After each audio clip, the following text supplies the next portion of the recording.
The average of the herd EBI here is just over 180. The heifer calves, which will be retained for 2 years' time, are averaging over 250. I suppose we're started the breeding season on the 12th of April. All cows were tail painted 3 weeks before that with red tail paint. Everything that showed up in heat got green tail paint, and as they're AI, they'll get aquamarine tail paint. On the 12th of April, when we started AIing, there was 12 cows left with red tail paint. Since then, there has been ones come in bulling that probably didn't need to be scanned, but we thought it was better to be safe than sorry. There was 2 coiled. So on this farm, we don't run a stock bull, I suppose, with 5 children and health and safety. I don't like bulls, simple as that. We use all AI. A couple of years ago, we put in a smaXtec bolus system into the cows.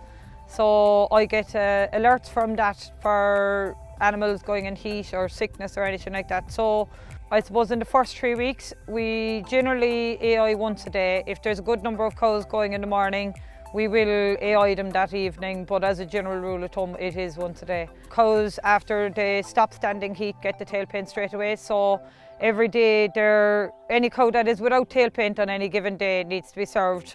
Other than that, they're not left 2 or 3 days to be without tail paint, because I find if there's someone else milking, or if you send the lads down to collect the cows, everybody knows that if there's no tail paint, there's something going on.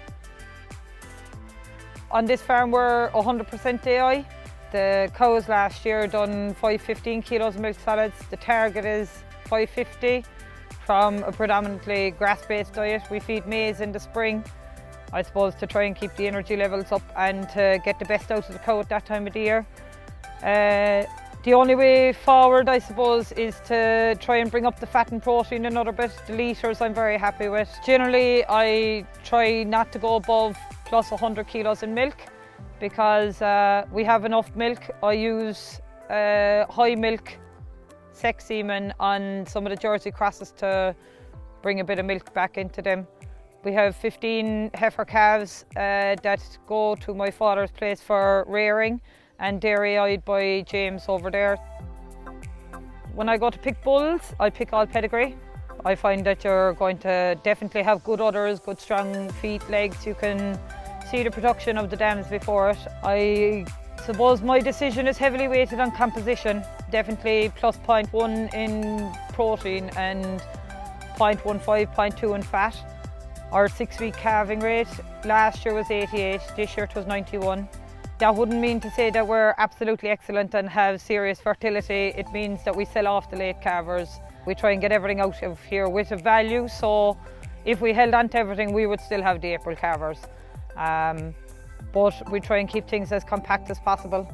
And another big thing when I'm picking bulls is milking speed and temperament, because I find we have 2 slow milkers. They get an Angus straw every year. I sell heifer calves. I don't want to sell slow milkers. So if I put Angus to them, that's fine. They slow down the parlour at the moment, but I'm not going to cull them for it. But I definitely don't want to breed for a cow that has slower milking speed. So being a low-sized herd, our pot is smaller to pick our heifers from. The slow milkers generally get a beef straw. Anything that's low protein gets a beef straw.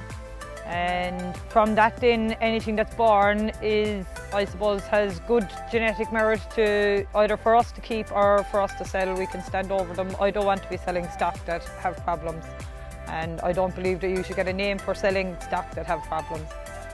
So the team of bulls that we're using for this year are on average EBI of 300. This cow has an EBI of just over 200, and her son last year entered AI with the Origin AI services, Crowhan Dairy Sonny, FR 6969.